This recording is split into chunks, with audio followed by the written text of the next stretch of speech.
Kita nak belajar perpuluhan juta kepada nombor bulat. Kita nak tukar the decimal of million to whole number and vice versa.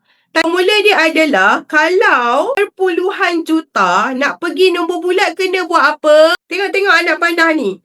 Formula dia ada kat atas ni. Darab 1 juta. Tengok ni. Ada 6 sifar. 6 sifar 1 juta. So, kalau kita nak tukar, daripada perpuluhan juta ataupun decimal of million kepada nombor bulat, kita kena darab 1 juta. 1 juta ada 6 sifar. Ada 6 zero. Macam mana darab senang? Kita nak guna teknik cacing. Macam mana teknik cacing? Kalau darab, multiply, lagi besar ke lagi kecil nilai dia? Lagi besar lah, multiply kan? Kita gandakan dia. So bila kita gandakan dia, kita akan gerak titik cacing ni ke belakang. Tengok anak pandang teacher. Berapa kali kita gerak ikut bilangan sifar? Bilangan sifar ada berapa kali? Ada 6. Tengok depan teacher tunjuk. Siapa faham nombor 1? Yang lain semua senang. 1, 2, 3, 4, 5, 6. Sebab ada 6 sifar. Tengok teacher buat dulu. Dalam lubang cacing ni tak ada nombor. Kita letak sifar. Letak 0.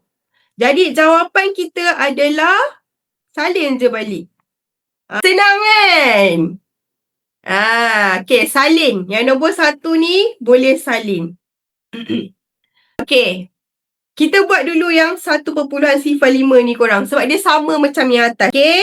So, cuba buat 1.05 ni darab dengan 1 juta sebab kita nak tukar kepada whole number. Nombor bulat.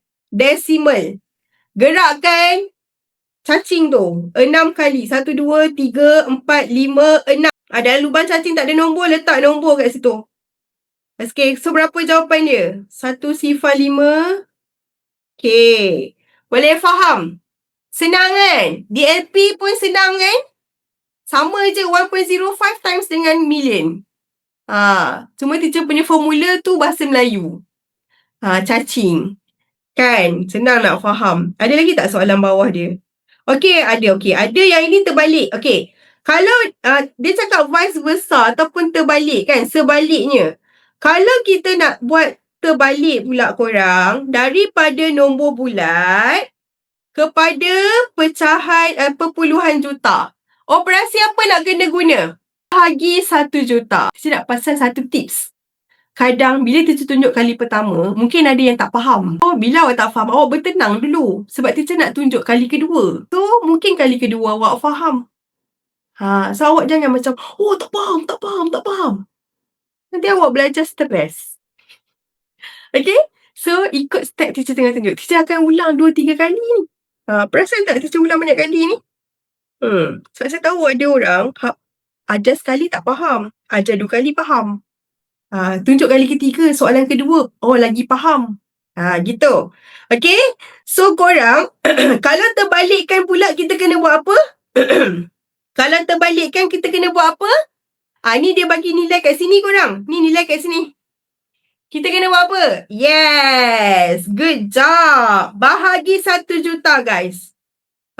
So 6, 3, 4. Salin je dulu. Bahagi 1 juta. Guna cacing juga. Kalau bahagi, nilai dia kecil ke nilai dia besar? Bahagi, divide, division. Kalau division ni makin kecil ke makin besar? Dia mestilah terbalik daripada multiplication. So kita kena gerakkan titik cacing tu ke depan. Tengok depan semua orang tolong tengok depan. Ada tak titik cacing tu? Mana titik tu? Ada ke titik? Titik tak ada. So, titik tu sebenarnya dekat mana? Belakang mana? Belakang sekali. Dekat sifar ni. Nampak ke? Nampak? Besar kan sikit? So, kita ada 6 sifar ni, kita gerak ke depan. 6 kali. 1, 2, 3, 4, 5, 6. So, titik sekarang ada di antara 3 dengan 6. Jawapan dia adalah 6.34 juta. ataupun million? Senang kan korang? Senang je korang. Salin. Dah siap? Komen dengan teacher siap. Okay? Lepas tu cuba buat yang bawah tu. Cuba buat yang bawah ni. Yang bawah. Ada 4,08,000. 4,08,000, betul? 4,08,000. Apa nilai yang jawapan dekat bawah tu? Okay, so apa jawapan yang belakang bawah ni? Cepat korang. Yang bawah ni berapa jawapan dia? Bahagi. Tengok betul-betul. Tolong check betul-betul titik tu. Dekat sini selalu orang salah juga sebab dia, mentang-mentang dah senang. So dia buat ikut suka je. Dia tak check balik jawapan dia. Dia tengok, alamak, tersalah lah. Sifar tak cukup. Okay, so sifar kat belakang ni gerak 6 kali. 1, 2, 3, 4, 5, 6. Okay, so jawapan dia apa? 4,08 juta. Ataupun siapa di LP, million. Okay, kalau perpuluhan juta senang korang. Darab dengan bahagi je. Kalau nak tukar perpuluhan ataupun decimal of million kepada nombor bulat.